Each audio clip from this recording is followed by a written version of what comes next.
भाटी के इलाके में शेखावत हुए एक्टिव। अब आप सोच रहे होंगे कि ऐसी बात क्यों कर रहे हैं।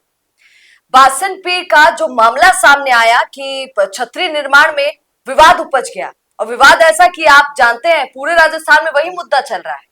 अब ये मुद्दा किसी न किसी की राजनीति चमकाने की कोशिश भी कर रहा है। कैसे?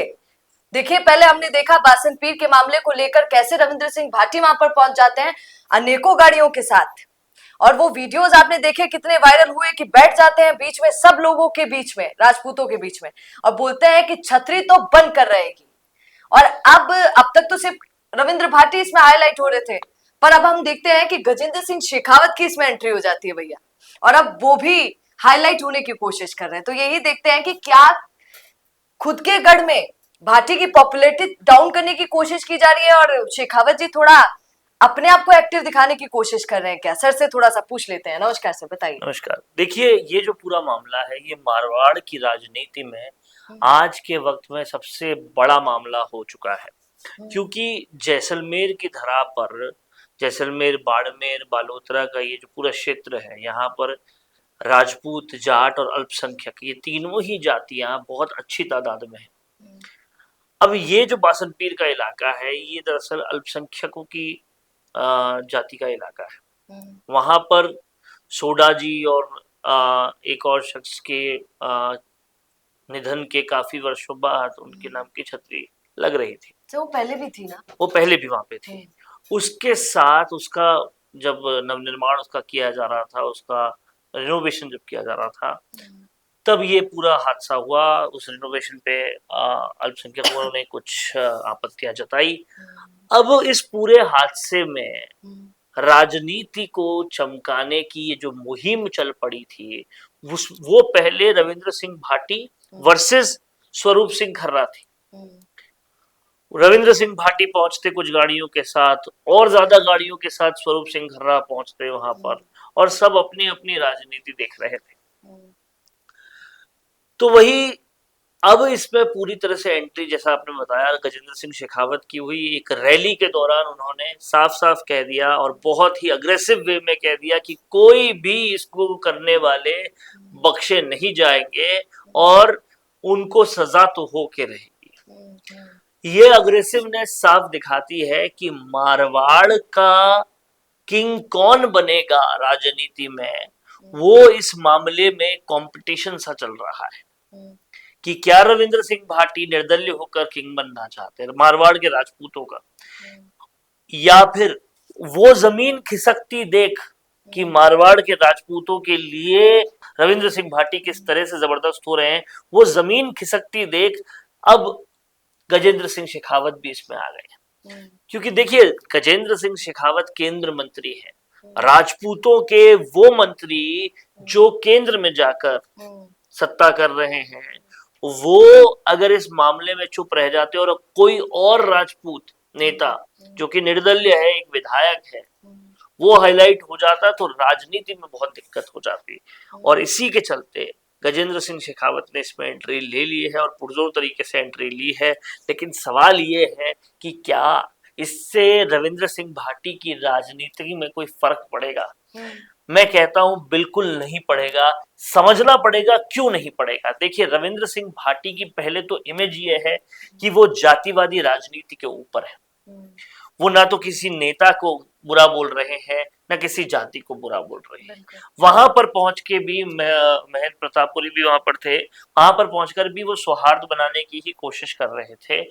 एक सच ये भी है कि रविंद्र सिंह भाटी को शिव जीतने के लिए, या जो 6 लाख वोट उन्होंने संसदीय के चुनाव में पाए हैं, उसके लिए अल्पसंख्यकों का बहुत साथ मिला। हाँ, बहुत मिला। और उसको लेकर वो कभी भी अल्पसंख्यकों के भी खिलाफ नहीं जाएंगे, और वो सौहार्द बनाने की कोशिश करें। तो उनकी इमेज वो है कि ये नेता शांति बनाने में उस पूरा ध्यान देता है, बजाय कि अशांति बनाने में, या बजाय कि अपनी राजनीति चमकाने के लिए दूसरी जाति को बुरा बोलने में। ये लोग समझते हैं, और एक अच्छी छवि उनकी है। दूसरी बात ये कि उन्हें पता है कि इस विधानसभा और इस संसदीय क्षेत्र में अगर कुछ होगा तो रविंद्र सिंह भाटी तो मौजूद रहेंगे, लेकिन आज की इन्फॉर्म्ड जनता ये जानती है कि इसमें गजेंद्र सिंह शेखावत की एंट्री सिर्फ एक अल्प समय के लिए है, वो हमेशा मौजूद नहीं रहने वाले। और इसलिए रविंद्र सिंह भाटी का क्रेज कभी कम नहीं होगा, क्योंकि वो कंसिस्टेंट है, वो कभी कभी आने वाले नेता नहीं है, क्योंकि वो अशांति फैलाना, लड़ाई करवाना नहीं चाहते। वो हर जाति का पूरा सम्मान रखते हैं, इसलिए उनकी लोकप्रियता में रत्ती भर भी कोई फर्क नहीं पड़ेगा, न स्वरूप सिंह खर्रा के आने से, न ही गजेंद्र सिंह शेखावत के आने से। इससे पहले भी आपने देखा होगा हैंडपंप की राजनीति हुई, हैंडपंप किसने ज्यादा लगवाए, स्वरूप सिंह खर्रा ने या रविंद्र सिंह भाटी ने। उसके बाद आपने देखा होगा कि जब विकास कार्यों का उद्घाटन करने मुख्यमंत्री उप मुख्यमंत्री पहुंचते हैं तो बात आती है कि विकास कार्य किसने ज्यादा करवाए। लेकिन ये सब कुछ होता रहा, पर वहां की जनता कहती है कि शिव को हाईलाइट किसने किया। शिव है राजस्थान में, उसमें भी विकास करना है, ये सरकार के कान में बार बार गुंजाया किसने।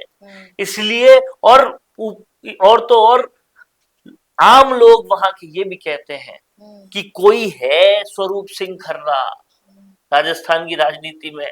ये लोग जाने कब, जब उसका कंपटीशन रविंद्र सिंह भाटी के साथ हुआ तब।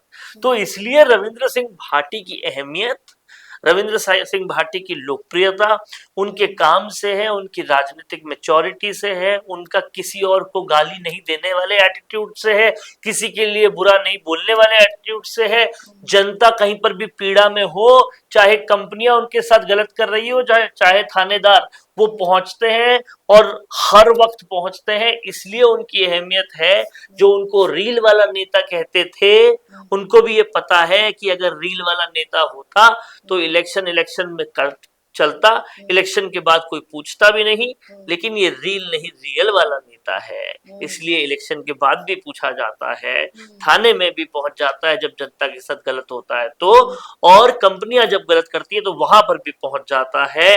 बासनपीर में भी जब गलत हुआ तो लोगों के मन में था कि ये तो आएंगे ही, और वो पहुंच जाते हैं। वो कंसिस्टेंट है, वो तैयार है, वो हमेशा लोगों के साथ है, इसलिए उनकी राजनीति को कोई फर्क पड़ेगा गजेंद्र सिंह शेखावत के आने से, ये मुझे नहीं लगता। अच्छा सर, आपके जवाबों से मेरे दो सवाल है। पहला सवाल तो ये कि जो बात आप कह रहे हैं उसी पर कई लोगों ने ट्वीट में कमेंट्स किए हैं। लोगों ने कहा है कि नहीं भैया, रविंद्र सिंह भाटी ने गजेंद्र सिंह शेखावत जी को बुलाया होगा क्योंकि वो बीजेपी के बहुत घनिष्ठ माने जाते हैं, तो हो सकता है दोनों का मेलजोल हो कि भैया आप भी आ जाइए, साथ में संभाल लेंगे। ये मुद्दा जिसको हम कंपटीशन को लेकर कर रहे थे। एक दूसरी बात आपने अभी बोली कि वो रील वाले नेता नहीं है, रियल वाले नेता है। सर, रियल वाले नेता तब कहाँ चले जाते हैं, लोगों का सवाल है, जब रियल मुद्दे राजस्थान में चल रहे होते हैं, चाहे वो परीक्षाओं से रिलेटेड हो, कोई और राकेश बिश्नोई का कोई मुद्दा हो जाए, तब वो रियल नेता कहाँ चले जाते हैं, ये भी एक सवाल है, जनता का सवाल है। देखिए, कहीं ना कहीं समझने वाली बात यह है कि रविंद्र सिंह भाटी को एक निर्दलीय नेता है, उनको मैंडेट मिला है शिव में, वो शिव की विधानसभा को संभालने के लिए है। ना तो उनकी कोई पार्टी है, ना उस पार्टी का कोई एजेंडा है, ना ही किसी एजेंडे के साथ आके उन्हें अपनी राजनीति को पूरे भारत भर में अभी फैलाना है। तो उन्हें अपनी राजनीति को अपने संसदीय क्षेत्र, जहां से उन्हें 6 लाख वोट मिले थे, भले ही वो जीते नहीं, और अपने विधानसभा क्षेत्र जहां से वो जीते और बिना कांग्रेस बीजेपी का हुए भी वहां की जनता ने उन्हें वोट दिया, उनकी प्रथम जिम्मेदारी वहां तक है। और प्रदेश के मुद्दों पर कोई निर्दलीय नेता और भी कभी आया है क्या, आप बताइए। उनसे एक्सपेक्टेशंस होंगी, पर एक्सपेक्टेशंस होंगी क्यों, ये समझना चाहिए। क्यों वो किसी राज्य के मुद्दे पर, पूरे राज्य भर के मुद्दे पर आएंगे, जब शिव की जनता और जब पूरे बालोतरा, बाड़मेर और जैसलमेर के संसदीय क्षेत्र ने उनको वोट दिए, और उनकी कोई पार्टी भी नहीं है जिसके लिए उन्हें संगठन बढ़ाना हो या आरएलपी के पदाधिकारी लगाने हो, ऐसा कोई काम भी उनके पास नहीं है। उनको सिर्फ अभी खुद के लोगों की, जिन्होंने उनको वोट दिए हैं, एक एरिया उनका काम करना है। और एक आपने कभी देखा है क्या राजनीति में कोई भी निर्दलीय राज्य के एजेंडों पर पार्टी के एजेंडों पर बात कर रहा हूँ बात कर रहा हो और और फिर भी सर जनता बार बार क्यों कमेंट कर देती है और इतनी देखिए एक्सपेक्टेशन उस समझना व्यक्ति से क्यों रखती समझना क्योंकि वो राज्य भर में फेमस हो रहे हैं, लोग उन्हें पसंद कर रहे हैं कि ये युवा नेता है, ये किसी के बारे में बुरा नहीं बोलते, ये उनकी अच्छाइयों की वजह से पसंद कर रहे हैं। लेकिन उन्हें समझना पड़ेगा कि वो किसी पार्टी की बंदिशों में है नहीं कि वो पार्टी कहे कि आप इस भी एजेंडे में जाइए, आंदोलन फिर सर कीजिए। क्यों कहते हैं वो विधानसभा की मैं तो आपका अपना हूँ? तो विधानसभा के तो अपने हैं ही। सर भाजपा को बोलते हैं, सरकार को बोलते हैं, देखिए भाजपा के तो वो अपना होना चाहते थे, भाजपा ने उनको अपना होने होने कब नहीं दिया? दिया। अगर वो होने देते तो वो निर्दलीय होते ही नहीं। जी अगर वो होने देते तो टिकट दे देते, टिकट नहीं दिया और वो निर्दलीय लड़ लिए, इससे उन्होंने साफ कर दिया कि वो भाजपा के साथ तो नहीं है। भाजपा से संबंध अच्छे हो सकते हैं, विचारधारा एक हो सकती है, लेकिन भाजपा के साथ नहीं है। भाजपा ने उन्हें डिटैच किया है, वो खुद डिटैच नहीं हुए, तो अब उनका कोई बंदिश नहीं है कि वो राज्य भर के मुद्दों में आए। आप समझिए इस बात को, क्यों नरेश मीणा को टोंक से लड़ना था जब, तो वो टोंक के समरावता के मुद्दे पर ही क्यों लड़े, क्यों वो आकर राजकुमार रोध के साथ नहीं लड़े? ये सवाल कोई पूछता है क्या? क्या ये सवाल कोई पूछता है कि क्यों कोई और निर्दलीय आकर राज्य के दूसरे मुद्दों पर नहीं लड़ता? तो सिर्फ रविंद्र सिंह भाटी ही क्यों? बिल्कुल। और आप खुद सोचिए, जब संगठन ना हो, जब कोई और एजेंडा ना हो, तो क्यों कोई जाएगा? वही वाली बात है। और रविंद्र सिंह भाटी लड़ रहे हैं सरकार से भी कि कंपनियां बुरा ना करे, शिव बाड़मेर बालोतरा विधानसभा के लोगों के लड़ रहे हैं वो कि बेजा जमीन कब्जा ना हो लोगों की, लड़ रहे हैं वो कि उनके क्षेत्र में सांप्रदायिक सौहार्द न बिगड़े। और इसमें कितनी सच्चाई है, जो पहला क्वेश्चन मैंने आपसे किया कि वो खुद ही बुला लिए होंगे क्योंकि इतना अपना मानते हैं कि हाँ सर बिल्कुल हो सकता क्योंकि है। उन्होंने कितनी बार तारीफ की है सर मंच से। मैं कह रहा हूँ बिल्कुल हो सकता है, आप इस बात को समझिए, क्यों नहीं हो सकता? गजेंद्र सिंह शेखावत को वो बुला सकते हैं, वो उसी यूनिवर्सिटी से प्रेसिडेंट रहे जिससे पहले गजेंद्र सिंह शेखावत भी रहे, तो वो बिल्कुल बुला सकते हैं। और वो मुझे लगता है कि वो खुद भी दिल से नहीं मानते कि इससे कोई कंपटीशन होगा, तो वो बिल्कुल बुला सकते हैं। और गजेंद्र सिंह शेखावत भी कहीं ना कहीं रविंद्र सिंह भाटी का जब भी नाम आता है तो कहते हैं मेरे छोटे भाई हैं, तो ये तो बात बिल्कुल ठीक है, वो बुला सकते हैं। लेकिन लोकप्रियता की जब सवाल हो रहा था तो उसमें यह साफ है कि उनके आने से लोकप्रियता पे रविंद्र सिंह भाटी की कतई एक कतरा भी कोई फर्क नहीं पड़ेगा। बिल्कुल, आपका कहना बिल्कुल ठीक है। सर की बातों पे आपका क्या कहना है उस पर भी एक बार कमेंट कर दीजिएगा और जुड़े रहिए द फैक्ट इंडिया न्यूज के साथ, क्योंकि याद रखिए ये फैक्ट्स पे बात करता है भैया। नमस्कार।